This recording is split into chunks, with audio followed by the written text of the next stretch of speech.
Bismillahirrahmanirrahim. I'm Dr. Atika Maqsood, and today we are going to discuss the second most important things in our respiratory system. And today we are going to discuss acute respiratory distress syndrome, ALI, acute lung injury, and acute interstitial pneumonitis. As you all know that in our previous lecture we have discussed the basic pathophysiology of the diseases of the lungs, and we have started discussing the most important things and the most important pathologies. If you are going to go around and you can see that in your exams the acute respiratory distress syndrome is very important, and also in your clinical settings you come across the patients who came to you with the acute respiratory distress syndrome. And the most important thing is that we are going to discuss that the mortality because of the acute respiratory distress syndrome is very high. So it is essential to diagnose ARDS in time, and before diagnosing or before the patient is going to have ARDS, it is better to have that we can take such precautions that ARDS is not going to happen in our clinical settings. So my dear students, what is acute lung injury, or normally it is called as ALI? So ALI is basically, it is because, in other words, we can call it as a non-cardiogenic pulmonary edema. So all the causes which are not related with the cardiogenic or with the hearts, and these are going to cause the pulmonary edema that we have discussed in our previous lectures, like injury to the microvasculature. You are going to have nephrotic syndrome because of liver cirrhosis or any other reason which is not related with the heart, is now going to be termed under the heading of acute lung injury. So in acute lung injury, it is basically characterized by the abrupt onset of significant hypoxemia.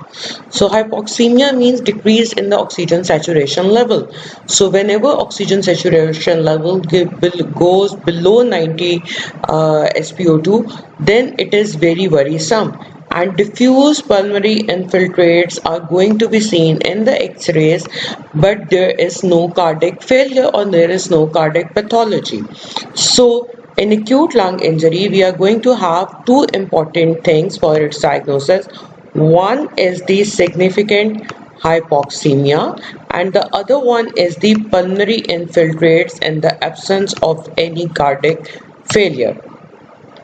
So as far as we are going to discuss acute respiratory distress syndrome, so these terminologies in our clinical settings are used interchangeably, and sometimes the severe ALI, acute lung injury, is referred to as acute respiratory distress syndromes. So in both ARDS and acute lung injury, we are going to have inflammation associated in the pulmonary vasculature permeability, because there is a damage in the microvasculature. Because of the damage to the microvasculature, there is an inflammation, there is an edema, and because of this we are going to have injury into the epithelial cells of the alveoli, and we are also going to have injury in the capillary cells, which are the endothelial cells.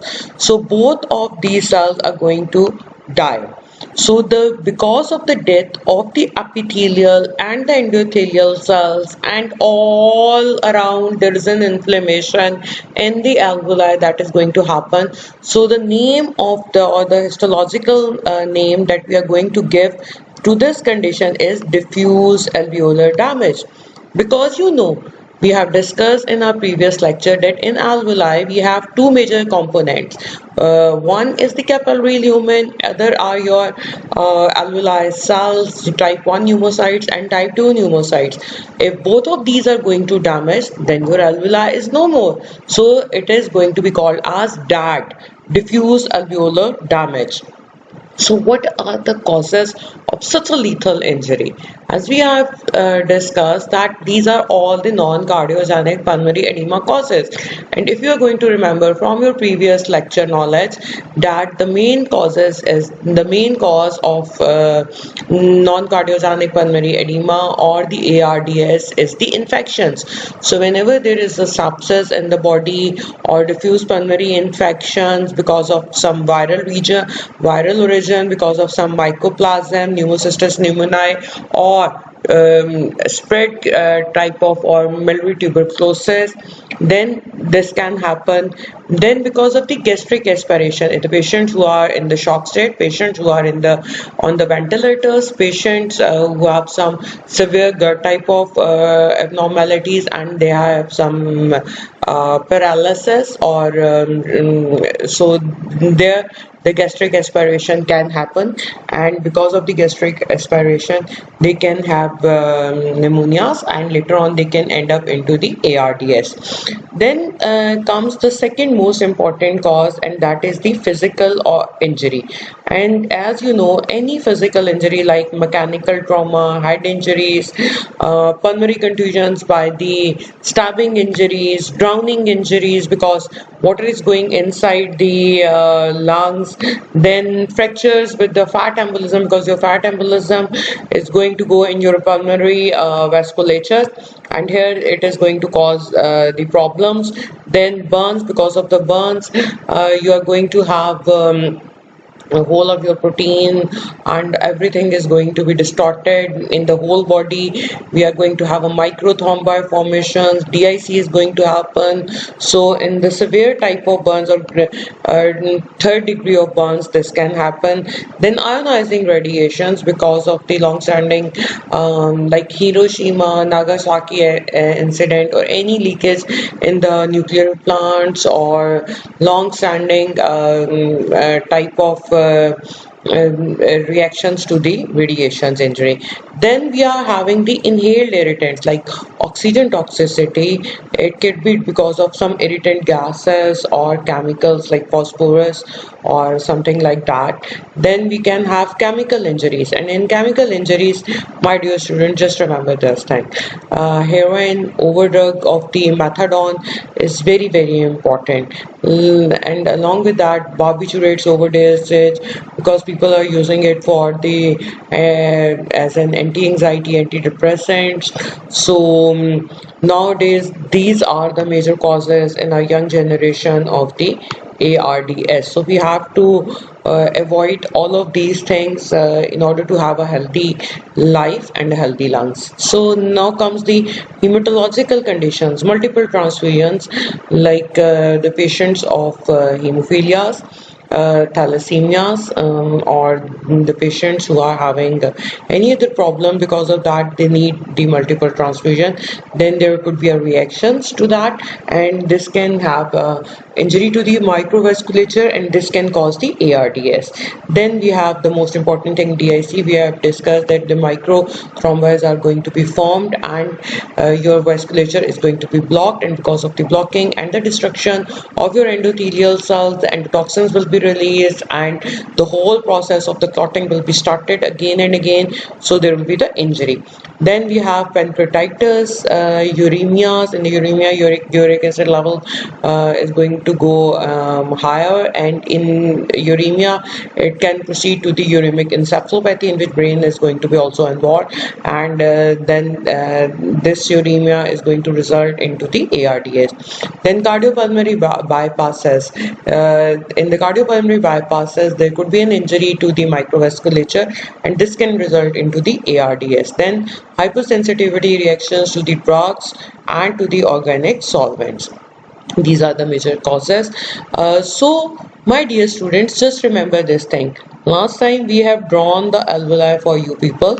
If you can see here, this is your capillary lumen, this is your endothelial cell, here this is your endothelial cell.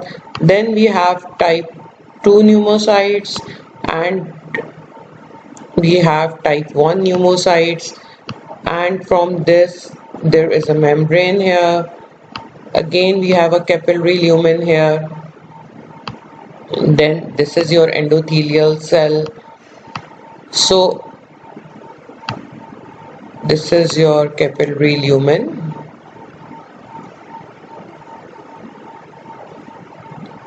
This is your type 1 pneumocyte.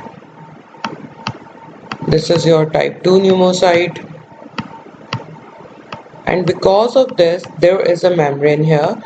From this, there is always a ventilation that is going to happen. Ventilation perfusion is going to happen. So we have two major things: microvascular endothelium. Here we have microvascular endothelium, and then we have alveolar epithelium here. So this is going to form your alveolar capillary membrane. Both of these are going to form your alveolar capillary membrane. So anything that is going to disrupt the integrity of this barrier is going to cause the ARDS. So in ARDS, the integrity of this alveolar capillary membrane is going to be compromised by injury of the capillary cells, or by the injury of the endothelial cells, or by the injury of the endothelial and the epithelial, both of these cells. So what will be the markers of that injury? And you know, my dear student, that whenever there is an endothelial cell injury, the marker will be the endothelin and the von Willebrand factor, because endothelial cells are going to secrete the endothelin and von Willebrand factor, or the other name for von Willebrand factor, VWF, and VWF can be detected in the serum of the patients of ARDS. So this is the most important marker of the endothelial injury. In MCQs you are being asked what is the marker of the endothelial injury. So just remember that these two are very important, the endothelin and the von Willebrand factor. And if you are being asked that what will be the histological picture, so what we are going to see under the microscope, the histological picture will be there will be the evidence of the epithelial injury. And epithelial injury you can see in the form of swelling, vacuolization, bleb formation, and frank necrosis. As you remember the first chapter of your general pathology, in which we have discussed about the reversible and the irreversible injury, and you know the first thing that is going to happen in the injury is the cellular swelling. So hydropic swelling is going to happen. After that we are going to have vacuoles formation, and after that we are having the blebs type of formation in the cells, and later on this cell is going to necrose or die down. So this is the course of the ARDS or acute lung injury. The acute consequences of damage to the alveolar capillary membrane includes that there will be the increased vascular permeability. Whenever the barrier is going to lose, all of the fluid is going to go outside, so there will be the increased vascular permeability. So your alveoli is going to be flooded with water. So whole of the water or the secretions or every inflammatory media is going to go into your alveoli. So alveoli are going to be flooded. And my dear students, just remember, if your alveoli is having the bloods or edematous, or they are flooded, then the exchange of the oxygen is not going to take place. So there is a loss of diffusion capacity. Oxygen is not going to diffuse in the flooded alveoli. And because of that, because we are having the loss of the type 2 pneumocytes and the type 1 pneumocytes, so surfactants is not going to be formed because of the death of the type 2 pneumocyte. So it is very easy to remember. We have discussed that the alveolar capillary membrane is important. Alveolar capillary membrane, because there is a damage to the capillary lumen and the endothelial cell, so there will be the increased flooding. Increased flooding will result into the edema into the alveoli. Edema will going to be cause loss of the diffusion capacity, and because of the damage to the type 2 pneumocyte, there will be no surfactants, so your ventilation perfusion ratio is going to decrease like anything. So endothelial injury is also going to causes the formation of the microthrombi, as we have already discussed. Your tissue factor is going to be released, and because of the release of the tissue factors, there will be the microthrombi formations, and because of all of this, we are going to have a fibrotic or hyaline membrane in the ARDS, and this is because of the inspission of the protein rich edema that we have just discussed, that diffuse alveolar epithelial cells के debris will be there. So there will be the hyaline membrane formation. If someone is going to ask you that what is the hallmark of the ARDS, so the hallmark of the ARDS is the hyaline membrane formation. So here is a question for you people today. You have to tell me that what is the histopathological features of the ARDS. So the question for today is that what are the histopathological features of the ARDS, and the most significant, I'm telling you again and again, is the hyaline membrane formation because of the damage of the alveolar capillary membrane and epithelial cells and the endothelial cells. And how it is going to form, you just have to tell me these features. So ARDS, just remember this thing, whenever there is an imbalance in the body, it is going to result into the injury. So in a lung injury, there is an imbalance between the pro-inflammatory and the anti-inflammatory mediators. So whenever your pro-inflammatory mediators are more than your anti-inflammatory mediators, there will be the widespread inflammation, like what is going to happen in the ARDS also. So nuclear kappa factor B is going to be released, and you know that this is very nuclear factor kappa B is very important, as it is going to form the pro-inflammatory state in the body. So as early as 30 minutes after an acute insult, there will be the increased level of the IL-8, and whenever there is an IL-8 is going to be increased, it is a very important chemotactic factor for the neutrophils, and this is going to be released from the pulmonary macrophages. Release of the IL-1 and the TNF, which are the acute systemic phase response factors, IL-1 as TNF, as you all know, is going to cause the activation of the endothelial cells. It is going to cause the pulmonary vasculature sequestration and the activation of the further neutrophils. So your neutrophils are going to come and your vasculature becomes more leaky, and your endothelial cells are going to secrete more endothelin and more von Willebrand factors. So the most important role in the ARDS in the pathophysiology is our of the neutrophils. If you are going to see here that we have just talked about, these are the healthy lungs, and if you can see here in the lungs of the patients with the ARDS, we have in the alveoli we have edema, and these are totally flooded with the edematous fluid, and these are rich in the pro-inflammatory cytokines like IL-8, IL-1 and TNF, and this is being initiated by the NF-kappa B.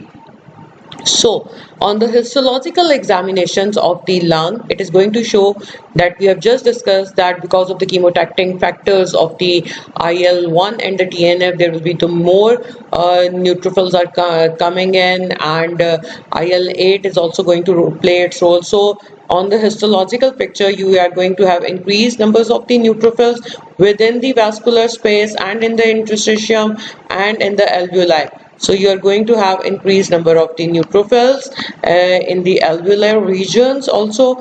Then these activated neutrophils are going to secrete oxidants. These are going to secrete the platelet activating factors. These are going to secrete the leukotrienes, and all of this are going to create the inflammatory cascade. And because of this inflammatory cascade, we are going to have more vascular leakiness, loss of the surfactant because of the loss of pneumocyte type 2.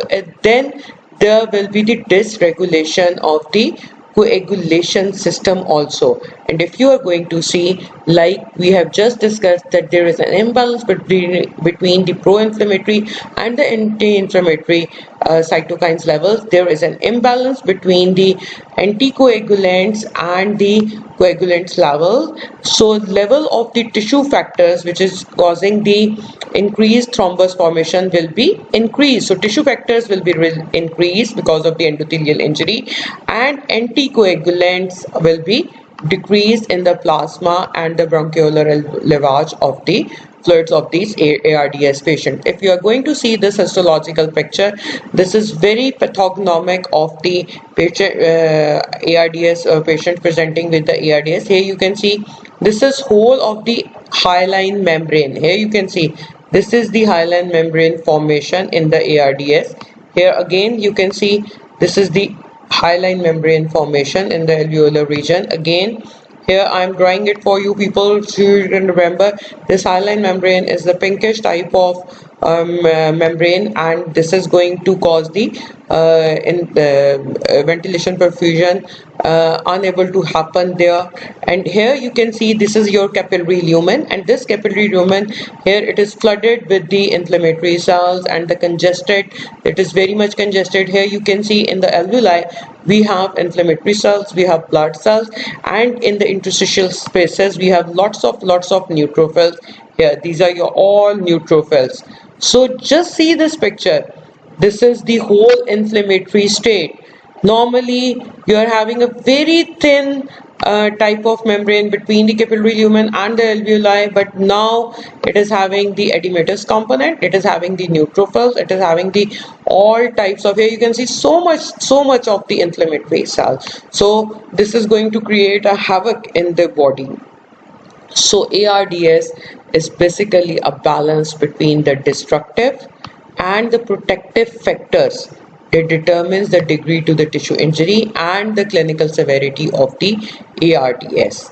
If your protective factors are more, then ARDS is not going to happen. But if your destructive or pro-inflammatory factors will be there, then this will is going to progress very rapidly to the ALI or ARDS. So resolution of ARDS requires the removal, resorption of the exudate, removal of the dead cells, and replacement by the new endothelium and the alveolar epithelial cells. So your all treatment modalities should be the removal of the edematous elements, you should be removal of the inflammatory. So we need anti-inflammatories in this body, we need steroids, so because we need the inhibitors like components like which are needed for the and new endothelium production. So the removal is accomplished and the tissue debris is accomplished by the macrophages in the normal body in the antibody. So epithelial cells are going to be recovered by initial proliferation of the surviving type 2 pneumocytes that are going to denuded the basement that are lining the denuded basement membrane, and the recently discovered bronchoalveolar stem cells are going to play a very important role in this. So all of the epithelial cells can be produced from this bronchoalveolar stem cells and the surviving type 2 pneumocytes. Type 2 cells then give rise to the type 1 pneumocytes which are going to constitute the major alveolar epithelium, and the endothelial restoration can be occurred by the migration of the uninjured capillaries or the because of the release of the vascular endothelial growth factor. So new vessels are going to form by the release of the VEGF, vascular endothelial growth factor, and marrow-derived endothelial progenitor cells are also going to play an important role in the restoration process of the ARDS. So my dear students, if you are going to see here, this site is a very much normal lung.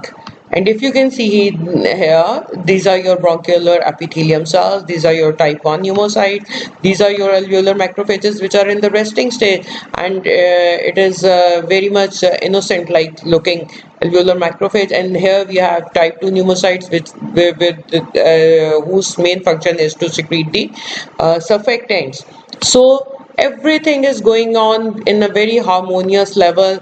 We have a capillary, here we have a capillary, and from this capillary to this ventilation perfusion is normal. So but whenever there is any insult which we have just discussed, there is any infection, there is an ionizing radiation, there is a reaction to the drug or anything that is going to happen which is going to create any injury, then because of that we are going to have macrophages that is going to activate, and then it is going to release what I have just told you, IL-8. and this IL-8 is going to play an important role as it is a very chemotactic factor for the neutrophils.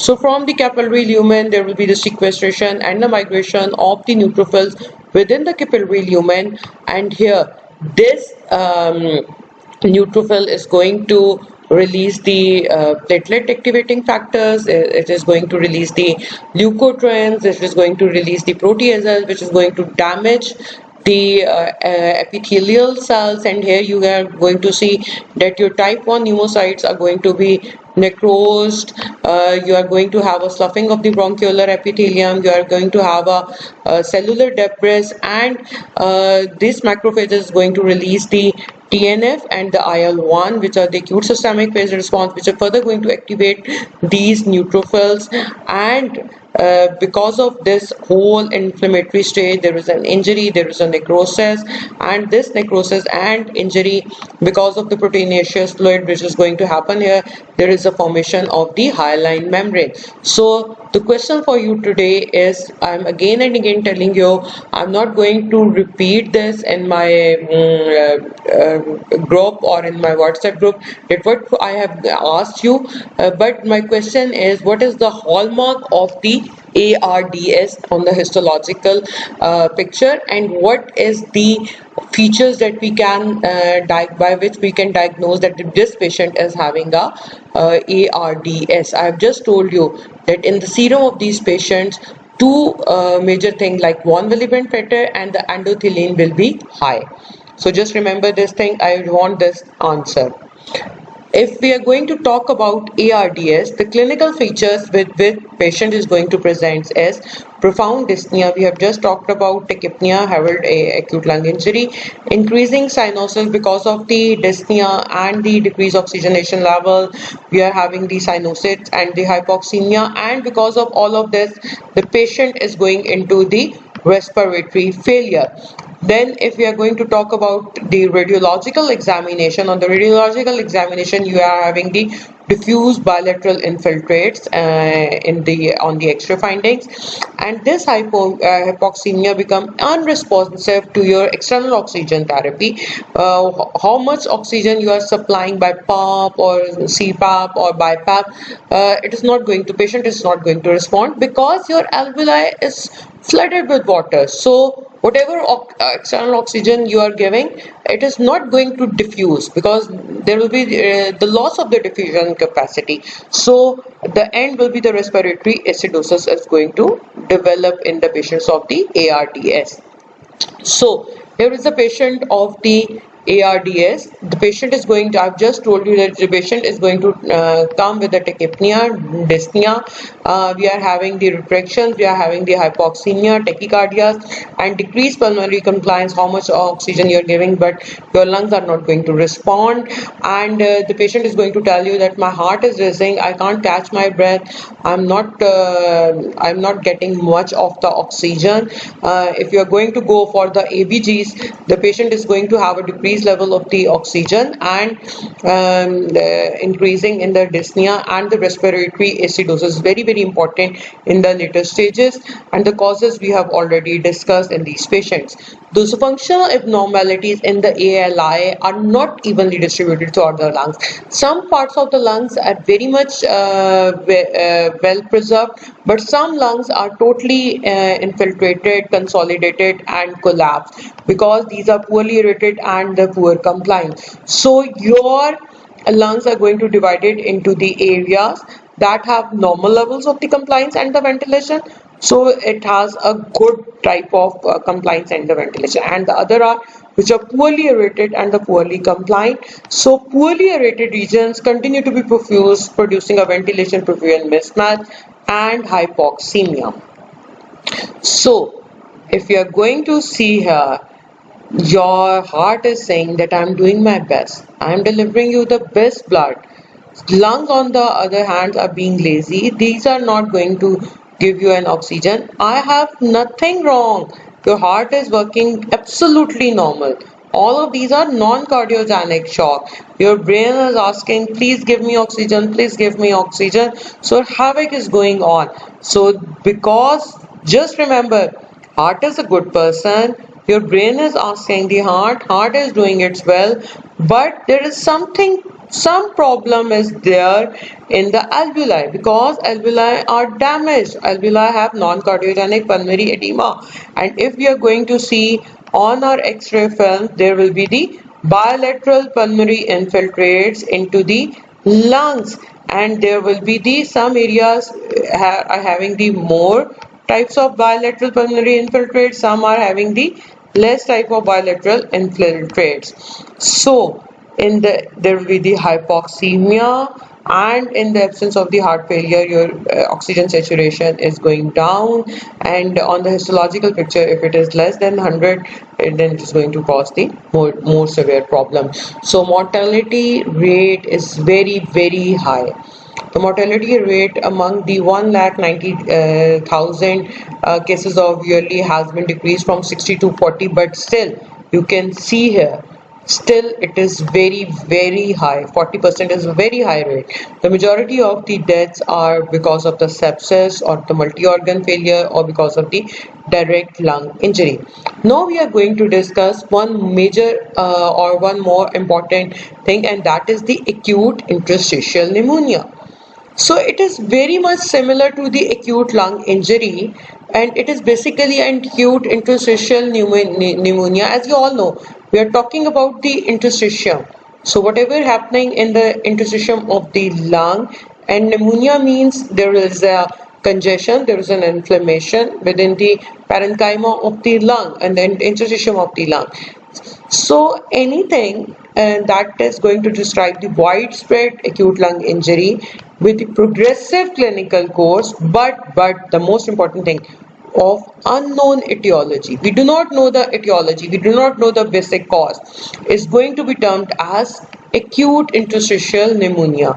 It is an uncommon disease, and sometimes it is going to present in the late 50s in the patients, and the patients with acute respiratory failure often is going to follow an upper respiratory tract infection, and after the upper respiratory tract infection, after almost 2 to 3 weeks, there will be the acute respiratory failure.